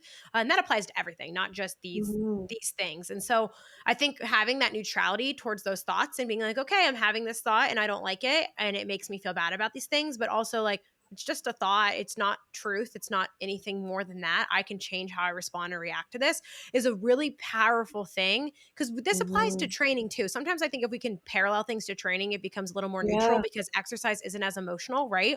I missed Mm-hmm. my bench reps like 6 weeks in a row. I could not hit my targeted sets for weeks on my bench. I just wasn't having good bench workouts. But at the end Mm-hmm. of the day, my bench has gone up this block, right? The objective is true. We just found my limit. We were just pushing too far past my limit, but didn't feel bad about myself. I was just like, okay, well, what do I need to do to improve? Like, I'm not like a horrible lifter. I'm not going to fail. I'm not getting weaker. But how can I respond to this saying, okay, well, what am I doing that's off, right? That's causing me to miss my reps? Or are we overshooting what I'm capable of doing right now rather than just being like, well, I'm a Mm-hmm. shitty lifter and I suck and I deserve to never train again. Like that could be my emotion. Like I'm like, you get frustrated when you miss lifts so you can't do things. Yeah. Um, or whatever with training. I think that's a good example. Just like missing reps can really get into your head. But like at the end of the day, I chose not to listen to the shitty lifter, I'm a piece of shit narrative, which I didn't really have. I'm pretty neutral, but I could have had that in a hypothetical Mm-hmm. land. Many years ago, I would have had that narrative. But I'm still going to PR next week when I max out because I decided to not let anything else like the little hiccups and mental games get in my way of continuing forward or assessing or things like that. And so I just like using training because I think a lot of people can relate to Mm-hmm. exercise and people definitely get emotional with their exercise and that's very real, but I feel like it's less volatile in our own brains. It's easier Mm-hmm. for us to wrap around adaptation, stress, recovery, even though the same basic physiology is driving nutritional stuff. It's Mm-hmm. just a little more neutral and less personal, it seems. No, that is absolutely correct. And I'm so glad you said that because it's so true. Like I remember back when I Olympic lifted, literally fucking like missing a lift, throwing the bar on the ground, yelling like fuck, and then like walking out of the room. Like, but then I came back and I was fine. Somebody Yeah. has like a day where the scale's up 1 pound, it ruins their whole entire day. And Yeah. I think another thing that's kind of happened at a collective level, not just within the context of fitness, but within the context of a lot, kind of the culture we're in where it's like, don't work hard, just let yourself rest. Like, oh, you're fine. It's okay. Like, yes, it's okay to rest, all of these things. But we've lost the ability to be radically honest with ourselves. Like, how many people would not be willing to say, my work ethic's not been what it should be to reach the goal that I have? Like, we have this inability to reflect honestly on our, not just our experience, but our performance. And it's almost like having an emotional response of like, guilting and shaming ourselves. And I'm not invalidating those feelings. Those are very powerful feelings that have really negative side effects. But I think getting so wrapped up in the guilt and the shame of not meeting a something or something not going the way that you wanted to, and staying in that emotional space versus trying to then evaluate, okay, objectively, okay, why didn't that work? What things weren't happening from a non-judgmental place? In that emotional place, you don't have to move forward. Like you said, I could just earn the right to never lift again because I'm mad. You can Yeah. stay in that little puddle of discomfort versus when you step out of that and you say, now let me honestly evaluate what did and didn't go well. What do I need to change, etc. Then you almost like you have the tools that you need to do better and move forward. So, if you don't, that's on you. But if you never even acknowledge those things, you just get to continue blaming external factors or just wallow in self-pity and like do nothing. And I So, think the oh biggest no, things that I yeah. think is that disappointment comes from one, not keeping promises to ourselves. And it feels really Mhm. shitty because you can't even Yeah. rely on yourself to do what you do. And I joked on Instagram yesterday, I said, I'm calling 2022 the year of radical self responsibility. Because that Mhm. means that obviously, like within certain circumstances, there's people who obviously can't just like be like, oh, I'm going to change the situation I'm in. But for a lot of us, the things that we're frustrated with is us getting in our own ways, or it's us Mhm. being the problem of something down the line and taking that responsibility of ourselves to like do that and keeping promises to ourselves and taking care of ourselves. And that doesn't always mean pushing. I think people forget that rest is important. Stress plus rest equals growth, but you just can't only rest and equal growth, because if you replace the stress with zero, you have Mhm. nothing. You lose adaptations. Like your body is just responding to whatever adaptations you're giving it usually. And so you get more mentally resilient or more fit or more lean or more muscular from giving whatever it is in your life that you're giving that stressor, so your body is going to adapt to it. But you rest has to be part of that equation. That you need rest for mental fortitude, Mhm. for muscle gain, for fat loss, for fitness adaptations. Like you need days off, you need vacations and seasons. Like no one's saying that you need to be pushing hard 24/7, but you can't remove stress from that equation. So you have to get real honest Mhm. with yourself about why you're not doing the stressor that you need to do in order to get whatever side of the equal, whatever on the equal Mhm. sign that you're desiring to get. And I know that you have very similar approaches with your own goals and Mhm. everything like that. Um, with that being said, though, I think before we wrap up, this is going to be a hard pivot, but I think I want to Love it. have this conversation with you. Love it. Is you have shifted from the bodybuilding type stuff to kind of what you're, I know you want to get more into performance stuff, but you're rehabbing Yeah. an injury right now, but you're getting a Yeah. little bit more into like, you've been taking care of your health, you've been taking care of some injuries, you've been kind of doing this foreground work for something Mhm. moving forward, and like how that's been for you, maybe going from a lifestyle that's been a little bit more strict perhaps with maybe like nutrition and dieting and going through shows, and you coming to peace with being done with that, and then what Mhm. that has looked like for you moving forward personally and your, I guess if we want to call it our fitness journey, the journey, and we all love to call it the journey rather than just like this is your life and you're doing it and making choices that fit along the way. Right. We're journeying to death together with our nutrition goals. So God. I'll just blast off into my existentialism. It's fine. just blast off into our existentialism. Yes. Um, It's fine. but yeah, no, I'd love to talk to you more about that because I think that's Yeah. important for people who have watched maybe you or have gotten really hooked into that. Like, I have to be a Yeah. bodybuilder to be fit and lean and healthy, and that there's you can pivot out of that and what that Mhm. looks like and kind of why you've made that transition in your life. Yeah. So I guess starting with the why of why I made that transition, I was just, at the end of my season last year and or like almost, yeah, it was last year. I was like, where is time? But I remember I just had like this really unsettled feeling like within me. I was, in season, I was nailing all my protocols, like things were, I was doing the stuff, like I was doing everything that I needed to do, but I just didn't, and like I was competing and like when I'd be at the shows, I'd be super happy and love it and all this stuff, but it just like, there was something that wasn't quite right and I hadn't been able to put my finger on it. And then one day I was on a flight from I think I spent 3 weeks back to back traveling for shows and it was my final week for that week. And I think I was coming into my last show. Like I literally realized this right before my last show. I journal a lot when I'm on planes. That's where I have like a lot of my best thoughts. And like as cliche as it sounds, Freed Up by Russ came on. And like the opening line is, I'm freed up to do what I please. I love it. Listen to my spirit and my heart. I got to trust it. One thing that I know is that I don't know nothing. Like jumping off the cliff, I'm jumping.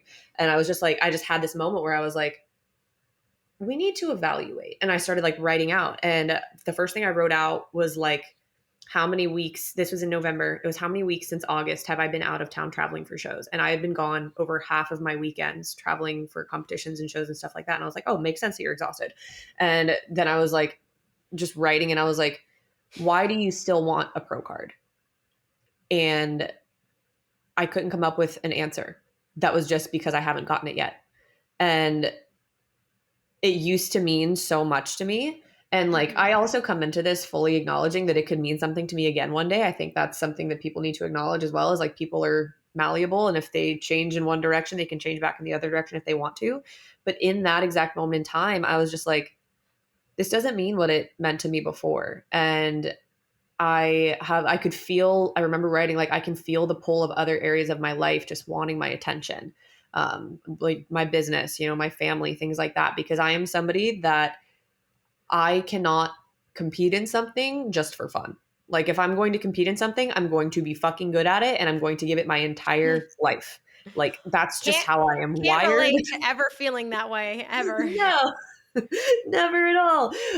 And so I was like, in order for me to give these other areas of my life the focus that I want to give them, I need to, in my own brain, be committed to not competing. Whether that's ever again, whether that's in the near future, like I just need to, in my mind, flip that switch of like, okay, we're not doing this. And once I had that realization, I felt so much peace. And it was really like the perfect setup. You know, my mom was going to be there. My dad couldn't come because he was watching the dogs, but like my best friend was going to be there. You know, my coaches were going to be there. Like all of the people that really mattered to me to like watch me compete were going to be there. And so I was like, you know, if this is whether I, you know, get it or not, whether this is my last time competing or not, if this were my last show, I would be okay with it. And I was able to like have that moment of closure of just deciding, because I think something that was really hard for me, I grew up in a dance background. And when I stopped dancing, I didn't know that I was going to be like stopping dancing forever. And something that never really fully like sat well with me was like, I never got to, you know, have my last dance, so to speak, and know that that's what that was. And so the fact that I was able to go into that competition weekend and be like, this is it. I'm going to give it everything. And literally when I was up on stage, like at finals that night, like I obviously didn't say anything, but in my mind, I was like saying, like, I was like looking at all the judges and I was like saying my goodbyes. And like I said my goodbye to the stage and I was like, I'm done. Like I did my wave and I was like, it was very like symbolic for me. I was like, okay, we're good. We're freed up to do what we please. We love it. Okay, great. And so in that transition period afterwards, there's been like a lot of just experimentation with just how I want to train now. I got into Legree, which is like a resistance-based form of Pilates, and like just enjoy that as like a fun way of training. I know that it's not the same as resistance training, but it's just something that I've enjoyed. And I think it's made my core stronger and just helped me get in touch with like different muscle areas and just like points of tension and things like that. I got into ballroom dancing because why not? And then that's how I tore my hamstring actually. So then I was like, fuck. And then then I kind of got back into Olympic lifting for a little bit, but my hamstring got too bad to the point where I had to like start resting it again. If you aren't familiar, I have an Olympic weightlifting background from like a couple years ago. I was never particularly great at it. I'm 5'9". I'm not built for strength sports. Um, I am long. But then kind of now like doing PT rehab for my hamstring. I'm actually getting into like more kettlebell work and what we could consider, I guess, like functional type movement. So a lot of like unilateral, a lot of mobility based, a lot of just movement health based work. And so it's been really awesome to see just from a personal perspective that, and I always had faith in myself within this, but it's just like, you don't know until you're in practice with it, that I did not need the goal of competing to get me exercising or to get me loving training or to get me just loving movement or caring about my nutrition. I care about all of those things in the same like capacity, just with different goals than like stepping on a bodybuilding stage. Before, my entire motivation for, training, or like my main motivation for training was like, I'm building the physique that I need to have, to compete, or like I'm preparing myself to compete, or, whatever it is. And so now it's just like, no, I get to like move my body and take care of my body just because I want to, and because I enjoy it, and because I love the body that I'm in and I want it to be around for as long as possible, like as painlessly as possible. So it's been like really cool to experience that, because I spent, 7 years bodybuilding and having that being my main focus. And then from like the nutrition side of things, it's been like awesome in the sense that like I'm getting to experience what it's like to kind of be more like one of my own clients, since I coach exclusively like lifestyle and performance-based people versus competitors. Experiencing what my clients experience on the nutrition side of things. Like, oh yeah, I can, go have, whether it's, a week on vacation in Mexico, or, my friend's bachelorette party, or like Friendsgiving. And like, I can not be as responsible with my nutrition as I normally am. Like I can be a little shit on occasion, and that's okay. And like, even when I'm being a little shit, it's better than being a little shit than I was before, but I'm just like not caring about things as much. And like my body is resilient and it's not as sensitive to that. And like you bounce back fast and all of these things. And so it's been just a really cool experience, and also really empowering in the sense that like, yeah, I can do whatever I want to do. I just have to decide that I'm going to do it. And the passion for the doing it isn't any less just because there's not a stage-based goal attached to it. It's just passion for passion's sake. I think a lot of people probably need to hear that. Because obviously, like a lot of my listeners are also in running, and they feel like if they don't have a race, Mhm. and they can't run, right? Or you Mhm. have to do a powerlifting meet, or you have to do an Olympic weightlifting meet. And I've been Olympic weightlifting for the last 2 years, and like I did a competition earlier this year, and I'm going to do one for fun in January at like our local gym thing. But I didn't get into it because I wanted to. I don't want to be a competitive Olympic weightlifter. That was never my goal. I'm Mhm. like, I just kind of wanted to learn and do this thing just because it's fun and I wanted to do it. And I think people forget that you don't have to compete in something to do something, but also you could just value things for what they are. But most of all, is that fitness can be flexible. It can change with time. Mhm. Your goals can shift and like you can try new things or you can make it like what you want. Emily's doing Pilates and ballroom dancing and weight training together, which is like mixed modality fitness instead of pegging into a hole. And like obviously being in Mhm. bodybuilding served a role in your life and you had to be more all in. That's a more extreme version of Mhm. like having to follow a specific type of training and nutrition. Where now, like, you're like, you can make what fitness or health or whatever it looks like to you. And it's not that radical that those things can coexist within each other and that you can find things that you Mhm. enjoy and love while also still doing the things that you know are important for your health, right? And that you can have that shift without having to identify as one thing or compete Mhm. or belong. Like, those things can be your own and for you. Um, Especially, I love that like you came to peace yourself with that decision. You didn't even tell anyone. They didn't even Oh, no, know I that that didn't. was your last time on stage, Nope. right? Nobody knew Yeah. until after the fact. That's how I do things, though. I'm just like, it's not your business. It's my business. I don't want your opinion. I'm going to fucking do it. And then you'll hear about it later. And like, I think something that's really important too for people listening, there's like the common rhetoric of people getting out of bodybuilding and then just shitting on it. I still have so much admiration and love for the sport. Like, if I ever decided that I wanted to do it again one day, I could. Like, just because I'm doing something different now doesn't mean that I have to hate what I did before. I actually have so much love and respect and admiration for the version of me that was able to do, 17 bodybuilding shows or 19 bodybuilding shows. Like, that took a fucking lot. And I've learned an immense amount from her that's translated into every area of my life, especially business. So just because you're shifting or you've, kind of let something go doesn't mean you have to hate that thing and doesn't mean that you should. Like, you can just move on. Like, Bam. It's crazy. shocker. And it's crazy. Like I mean, I obviously still weight trained while I was training for those ultras, but I took that period of time where like I ran like so many ultras in such a short period of time. And while I was still resistance training and I was still strong and still muscular, especially compared to a runner, I definitely took a step back from being as extreme with my weight training because I just needed Mhm. that. Like it was too Yeah. much. And I was sick of people identifying me as that. And like it was like I was all people valued for me was that I was strong. And I was like, well, there's Mhm. more to me than this. And I want to go do these other things. And I can make that choice. But then I came back to weight training in a way where I love it, right? I'm almost as strong as I once Mhm. was before, but I've made it on my terms and I'm actually doing the other things I love alongside of it where I didn't think that was possible before. I thought I fell into the box and the Mhm. rules. And I love that. And especially I think you probably can relate to this with me. And I had this conversation with my brother last weekend. It's like by sharing our lives on social media, like I have to check in with myself a lot to saying like if my life wasn't on social media or people weren't watching and this wasn't my job, what choice would I be making? What would I be doing? Mhm. Because it might have been better for your business for you to have continued to compete. Because I know like people love Mhm. watching the dieting and the prep and that all that stuff. But like I have to do that a lot with myself where I'm like, okay, like would I make this choice? Because right now it'd be a smarter choice for me to train for ultras because my people love Mhm. watching the ultra training. But for me, it's not a good choice right now to train for an ultra marathon. And I have to like be like, okay, I'm okay with this choice for me right now. That doesn't mean I can't come back to it. So Mhm. did you have to like weigh any of those narratives within yourself of like having 100 thousands of people who have opinions on your life and what you do? And like, how do you come to terms, I guess? Like, as I think people don't have social media followings, but they worry about what people are going to think about them in their lives when they make these Mhm. choices. And like, obviously you and me have a lot more people with a lot more opinions about our life, but even for people on their day-to-day lives, if they're shifting goals or focus, do you have any advice for them to coming to terms with like making decisions for their own health or fitness or life or hobbies or whatever you want to call it on their terms without that judgment of regardless of what other people think or feel they should do? Mhm. Oh, hell yeah. So I have a lot of experience with this, being an internet dinosaur, doing this shit for Yes. 7 years, going through a lot in front of the eyes of a lot of people. And I've gotten really good at that kind of self-evaluation. And like even when I was prepping for shows, I would like keep it quiet for the first little bit. And like I wouldn't announce my show dates. And people would ask and I'd be like, I'm not sharing it. So like, and so because that's for me, it's not for you. And anything that I choose to share is by choice.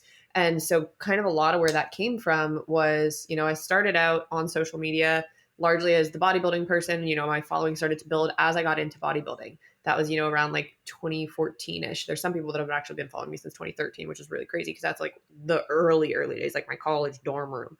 But like 2014 to 2016, really heavy into competing. I went from like having, just people that lived in my hometown following me to like 200,000 followers in like that 2-year time frame. And it was largely based on competing. Then late 2016, I got breast implants. And then from, that point up until I had them removed in 2018, I got really, really sick. I was one of the people that, dealt with, if you want to refer to it as breast implant illness or not, or just having a negative reaction to a foreign item in your body, whatever. I went through a lot of negative health stuff. And so what that resulted in, for one, I couldn't compete for that amount of time. But I went from being like super shredded chick to being over 200 pounds. Like that was in front of everyone that was following me. And what I learned in a very real way within that time frame, and then coming out of that. So then, I got my breast implants removed, got healthy again. I lost a lot of that weight naturally. And then obviously prepping for bodybuilding shows again, lost additional weight, like to do bodybuilding, whatever. In that time frame, when I was super sick and when I was, what we could classify as overweight, like I was not at a healthy place for my body in terms of composition, there were people that would comment on my shit that would literally say, we know you know how to do cardio, Emily, you might as well just start doing it. Like that kind of stuff. So being in a larger body was not acceptable for them. Before that, when I was super shredded, because I was competing and that's the means that reaches the goal, everybody wanted to slap me with an eating disorder. I remember one of the first hate comments I got was like, because I would eat cream of rice every day, I had an eating disorder because I like to eat cream of rice every day. Like, makes sense. So, that's not right. And then getting healthier again and not dealing with mental illness, the same way that I did when I was super sick. I was chronically depressed, like severe depression and anxiety, like panic, all that stuff. And I was like open with sharing about my mental health. When I got healthier again and I was happy, I would get the comments of, you were a lot more relatable, they would refer to the time period when I was sick. And I was like, that's really offensive. You're saying that I'm a lot more relatable and, enjoyable to follow when I'm sick and like I'm questioning whether or not I want to be on this planet. Cool. And so like what that really showed me was I could be in any position, anywhere, like anywhere on that spectrum, and somebody would love me for it and somebody would hate me for it. The exact same position. And that can apply to you in your regular life. Like you could be anywhere on the spectrum and you could encounter, whether it's a friend, a family member, stranger on the street, grocery clerk, whatever, that like loves or hates you and what you're doing. And that for me was really like, okay, no matter what I do, somebody will love it or hate it. And that doesn't matter. I think being able to assign equal value to external distaste and external praise is important. So it's not just like, oh, I only take the good comments and none of the bad. Like you need to give them like the same kind of value. Like that should not influence your decision if somebody is overly positive about what you're doing. If you want to say the negative does not matter to me and what I'm choosing to do for myself, then you got to be able to say the same thing about the positive. It's okay if the positive feedback makes you feel good. That's fine. But at the end of the day, you shouldn't just be doing something because other people are giving you positive feedback. So you have to be able to like really sit and reflect and ask yourself and like think about the life that you're living and ask yourself, is this thing that I want to do or that I am doing in true alignment with the person that I want to be, the person that I am trying to become, and just the life that I want to live, regardless of what anyone else says about it? Is this in alignment with who I want to be? Because it sounds so stupidly cliche, but truly, first of all, at the end of the day, it is nobody else's life but yours. And secondly, and this is a really beautiful thing, it sounds kind of shitty, but like nobody actually cares that much. Nobody cares more about what you're doing for you than what they care about what they're doing for themselves. So like you think these people like care all that much about, your life or what you're choosing to do with it. And maybe some people care more than others, but at the end of the day, you make that choice and they're like, oh, cool. And then it doesn't affect them. Or like for me, if I, chose to compete again, sure, there's going to be people like cheering me on. And like, when you do well, people are like commenting on your stuff and they're like super excited about it. But then they go about the rest of their day and they don't give a fuck. Like you have to be the one that gives the most fucks about what you're doing. If somebody gives more fucks about what you're doing than you, that's a problem, because then you're giving your power away to people that are in no control of your actions or your outcomes. So a lot of it does just really come down to, and I know this sucks to hear because we all want a support system and we don't want to be told what we're doing sucks. And like, we want to, have people interested in what we're doing and all that stuff. You have to be able to be so clear and honest with yourself and just say, who and what am I doing this for? Like, what is the goal of this? And if it's not for your own fulfillment. Obviously we can do things like for the betterment of others, but when it comes to like your personal goals, like if you want to get strong or you want to lose body fat, is it truly for you? And if not, Mhm. that motivation is going to dry way faster than your own motivation will. And motivation runs dry anyway. But if you're doing something for somebody or something outside of yourself, most of the time that is not a strong enough why to keep you at it on days when it sucks. And like, you can't guarantee those people are going to be there to cheer you on when you win or to like pick you up when you lose. So you can count on you and that's it. And so just really get in touch with, hey, who am I? What do I want? What are my values? What am I doing this for? And I think that's a great just tie up of everything we talked about today. And I could give 101 stories of my own, but I will spare you guys all the pain. You all know my life.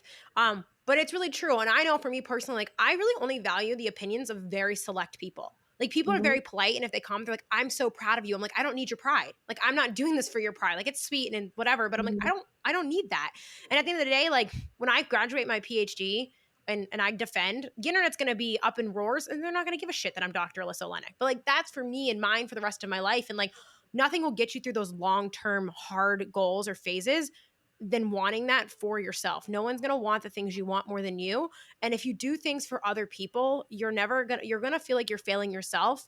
But you're always going to come up short from what you're doing. So whether that's dieting, nutrition, health, fitness goals, whatever that is, I think like I'm really glad I had Emily speak to that, because I think a lot of you relate to like changing, especially in our 20s. Things are so fucking messy, and then someone's gonna message me Mhm. about this podcast and be like, "Well, when you're my age, this and that." I'm like, we're learning and evolving, and let us learn and evolve publicly or within our friends and families. Like it's okay to change your mind and your views and what you want, but you don't need to make those choices for your future based off other people's perceptions, because everyone's going to have an opinion no matter what you do, and everyone's going to project their own shit no matter what you do, and everyone's going to think that you should live based off their worldview, and you can't let that dictate, because you'll constantly be pulled in so many directions. You really have to focus on and figure out, what do you want, and like what do you want your life to look like, and what are those actions. And obviously Emily and I have a lot more people with things in our life, but those people that are close and personal can almost feel more strongly like a parent or a friend or a family Mhm. member than a stranger who's like, "I don't like that you're doing this," and you're like, "Okay, cool, see you never, you're insufferable." And those opinions can weigh heavy, so they're just as valid, if not more. And so I Mhm. encourage you all, especially as we wrap this up and you go into changing nutrition or fitness or any of these other things in your life, whatever they look like, is, maybe leave this podcast and take a really hard audit of like, what do you want to do for you? What goals do you want for you? Like if fat loss is your goal and you're coming to Emily for coaching and you're like, "I want to lose fat," do you actually want to lose fat, or do you just want to feel better? Do you want to feel more confident? Do you want to be healthier? Or is that just a goal that someone else told you should do? And vice versa, like for anything that you have. And so I think that's a great tie-in for the end of this episode, um, which was fabulous. And I'm going to run out of camera minutes, so I'm going to have to cut things off here. But I want to thank Emily so much for being on. If you guys haven't, Emily has a really fantastic podcast with tons of information as well. I will link her Instagram. I will link her website. If you want her and her coaches or people that I refer out to all of the time as part of my like roundup of coaches that I suggest or think are, worth your time and money, since I don't do nutrition coaching. I will link my other podcasts and episodes as well as Emily's that are relevant to what we talked about today. And I will also link my macro calculator that I have in the show notes. Because I use like equations that won't starve you out. If you just want to get an idea of where to start, you're not ready for a coach, but you just need an idea of like how much food looks like. Because I get a lot of messages of saying, "Oh my God, I didn't know I could eat this much, and I've been eating this much, and my workouts are great, and I feel amazing." And I'm like, "Great, that's exactly what that resource is supposed to do. It's supposed to give you kind of like a wake up call." But otherwise, I really encourage you to pursue nutritional coaching if that's something you can afford or you can find value in. If you are struggling with these things, we've had other fantastic nutrition coaches as well on the podcast. If Emily and her team aren't quite right for you, we do want, as coaches, I'm sure Emily can vouch for this, we want you to find a good fit for you and what you want and who's going to help you Mhm. succeed. Not everyone's approach is going to be for you. Not everyone's program is for you. There's more than enough help to go around. We don't want you as clients if we can't help you. So go seek Mhm. out and get curious about what you want and who that can help you with that moving forward. So I want to thank Emily so much. I feel like this was our most tame conversation I that we've know, ever like had. I'm not sweating. I feel I good about know. it. I'm normally like sweating by the time we're done, but no, I think we were serene, in fact, we for us. were just calm and it's almost like we're just calm, helpful, nice ladies. Who would have thought? Yeah. We just are really passionate, and we just want you guys to live happy lives for yourself, and we get Happy, feisty about it fulfilled sometimes. lives. Yeah, I get really people on the internet think I'm yelling all the time, and I'm like, I'm literally not yelling at my followers. Or they're like, you're arguing with me. I'm like, no, I'm literally not. I'm just like, it's just how I talk. Please stop thinking that I'm yelling and arguing. I just this is how I communicate. What if you were a man? That's a whole Oh, nother conversation. I wish that it wasn't copyrighted or I put the Taylor Swift song over the exit of this episode. Because so I actually did a thing, fun noble, in this on this. For the Love whole it. month of October, I replied to my Instagram comments the same way that Jordan and Austin from Barbell Medicine reply to people in their comments. And without fail, because I love the way they reply. I have a ton of respect for Jordan and Austin. I think Barbell Medicine is fantastic. I think highly of all of those the men in that niche. And I did that just for fun. And people either unfollowed me or got really pissed at me every single time I replied to a comment like they do. I did it. It was just my fun self-experiment to see if it was like I was going crazy. Because I was doing a thing for a while there. I was practicing Yeah. being nicer. I was intentionally going out of my way to bend over backwards to be nicer. And then once I lost my Mhm. Instagram, I was like, fuck this. Like, I'm going to lose my Instagram for doing nothing. So why am I going out of the way to stop people from like getting pissed at me? So I just started Yep. replying to people like men for a few weeks and people were fucking pissed. Oh my Because god. heaven forbid a woman says, look in the caption, listen to the episode. Like, did you read the post? Did I say that in the post? Like, I didn't say that exactly like that, but I would be like, hey, that's like that. It was answered there, things like that. Man, people do not like that. So yeah, that was a fun little experiment that I did in October. I backed it off because I just don't like dealing with chaos if I can avoid it on Instagram. But yeah, so if I were a boy. I So think I could understand. Yep. Yep. yes. All right. Well, on that note, I will bid you adieu. Emily, thank you so much for coming on my podcast finally. Ew. It was lovely as always. Someday Emily and I will meet in person and we'll document the whole thing because it will be an epic clash of intensity. It'll be fucking great. It will be fucking amazing. There will actually be a seismic event in the It'll be earth. hilarious because I'm so small and Emily's so tall. It will actually just be incredible. The whole thing. Someday it will happen. It will happen. It We got will. really close one time, but you happened to be out of town when my brother lived in Columbus. And that was, the universe didn't want that to happen. But No. We're getting on that there. note, everyone, thank you for tuning in for another episode of the Messy Middle Podcast. If you like this episode, please consider rating, reviewing, subscribing. It helps so much. Share this to your Instagram story. Tag us, tag your friend, share it with someone you love. That helps the podcast grow. Follow Emily if you haven't been following her since the dawn of time of Instagram and when it existed. She does have a lot of really helpful information and content, but also more of that lifestyle stuff that I refuse to share with you that you demand from me. Emily's really good at that. So go follow her. Go follow Emily for passionate advice. Do not follow me.